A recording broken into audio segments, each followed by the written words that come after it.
Tonight at 6, we are tracking severe storms causing damage in the Ozarks. We're live showing you a look at what storms have left behind. And Jamie Warner will detail what's ahead for us this evening. Plus, a gas line explosion forces evacuations in a Springfield neighborhood. We're live with an update on repairs and reaction from neighbors as hundreds are still without power. Now, from Ozarks First, you're watching KOLR 10 News at 6. Thanks for joining us. There are cities in the Ozarks dealing with downed power lines, trees down, and cleaning up after damage done by storms passing through this afternoon. Yeah, we want to go to Chief Meteorologist Jamie Warner here at 6 for a quick update on the radar and what active warnings are in our area right now. Well, right now we still have a threat of some severe weather, but I think we're kind of getting into the wind down phase of this afternoon's active round of weather. Got a couple different clusters I want to talk about. The first is what's moving across north central Arkansas. I think this may be where we have our greatest threat for severe weather in the short term, with that cluster moving just east of Yellville. I do expect winds with that to be upwards of 60 to 70 miles per hour, especially now from, say, Yellville to Mountain Home and south. That will continue to drive south-southeast, so that's about ready to move out of our area. Also looking at a threat of a little bit of hail with that between Yellville and Mountain Home. Have a hail core there, maybe getting hail up to quarter size with that little pocket. The other cluster that I'm watching is up in areas closer to Lake of the Ozarks.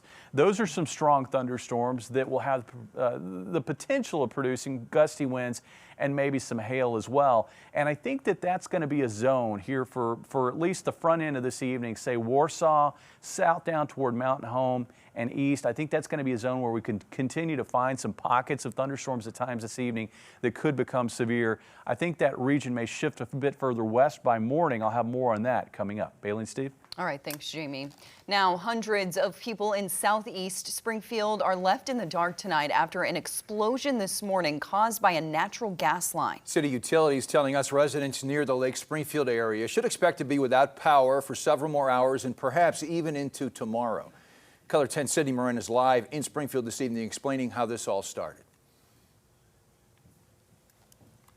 City Utilities was completing routine maintenance on a gas line. That's when a valve failed, creating an explosion, sending flames into the sky and terrifying neighbors. This is crazy. I could just feel the heat and just the loudness of this fire. It's a sight and sound Jocelyn Little Moon will never forget. I kind of felt the house shake just a little bit.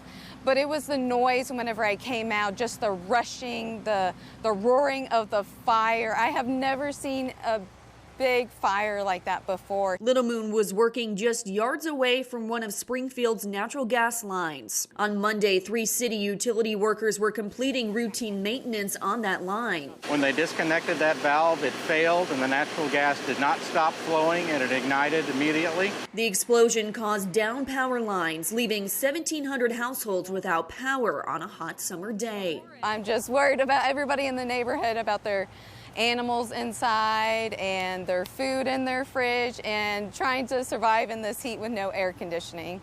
For some, the flames forced them to evacuate. You think ahead for events like this and you think, oh, what's important? Well, when you're actually in it, you're going, I don't think anything's important. I'm just going to grab some underwear, shirt and shorts and get the heck out the door. Joel Alexander with City Utilities says this event is a reminder of how dangerous natural gas can be. Situations like this can often end up a lot more tragically than they did, and we're very fortunate that our folks are okay, minimal damage. Neighbors are also fortunate their homes are in one piece, even if it means dealing with no electricity. We're happy that we aren't exploded. We might be taking cold showers tonight, but I need to cool off anyways. A handful of neighbors are also without natural gas as City Utilities works to make repairs. You can see dozens of crews are still out here tonight. They first got here at 11:30 this morning, but they are working tirelessly to make sure the power comes back on and those neighbors without natural gas get it. Reporting in Springfield, Sydney Moran, Ozarks First. If severe weather knocks down trees and limbs into Springfield streets, the city's Public Works Department says it is ready to respond. KOLR 10's Parker Padgett spoke with crews today in Springfield, helping clear the damage at no cost. Over the weekend, starting Friday night about 8 o'clock, We got 18 calls for trees, or I could say tree parts, down affecting city right away. I have seven guys on my crew. So I just alert my crew to let them know that storms are coming in.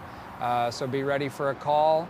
Make yourself available if you can. Stokes tells me calls have slowed after pouring in over the weekend. He tells me they average close to 5 calls related to trees a day, but responded to more than 3 times that Friday night.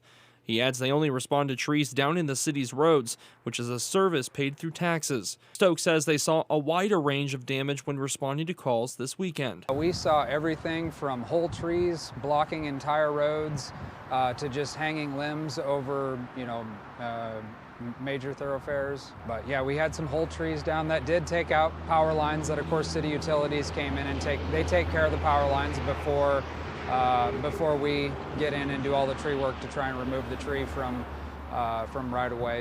That was Parker Paget reporting. Now, we're going to give you the number to call if you have a tree that needs removal. It is to the Citizen Resource Center. We're going to have that number on a full screen. Yep, there it is, Citizen Resource Center. That number is 417-864-1010. Once again, 417-864-1010. Tonight, an 18-year-old is facing charges following a weekend crash that killed a Springfield teenager. The Missouri State Highway Patrol reports 18-year-old Benjamin Sugg was driving just north of Rogersville with a 17-year-old passenger when the car overturned. The 17-year-old was ejected from the vehicle and pronounced dead at the scene. This happened just before 2 a.m. on Sunday. Police say Sugg admitted that he was intoxicated and lost control of the vehicle. Right now, he's charged with leaving the scene of an accident. A shooting in North Springfield sends a man to the hospital and leaves police searching for a suspect. The shooting happened at Turner and Rogers around midnight. Springfield police say the victim was taken to the hospital by someone they know after the shooting. Police went to serve a search warrant at a home believed to be connected to the shooting, but no one was home. We will update you on the search as we learn more.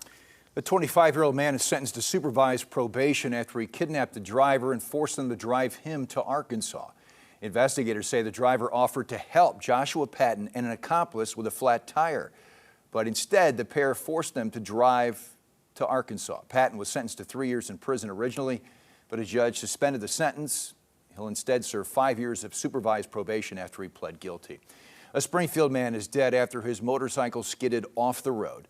Missouri State Highway Patrol says 38-year-old Kenneth Barker was riding on Farm Road 66 Sunday night when he went off the side of the road, struck a fence, and overturned. He later died at a local hospital. This is Troop D's 74th fatality of the year. Veterans and military members interested in higher education are invited to attend an open house at Ozarks Technical Community College on Tuesday. Attendees will be able to learn about their active military tuition assistance, VA educational benefits, and receive one-on-one admissions help. Staff from the Veterans Upward Bound will also be able to help you determine your education goals, and that event kicks off at 9 o'clock tomorrow morning and will go until 4.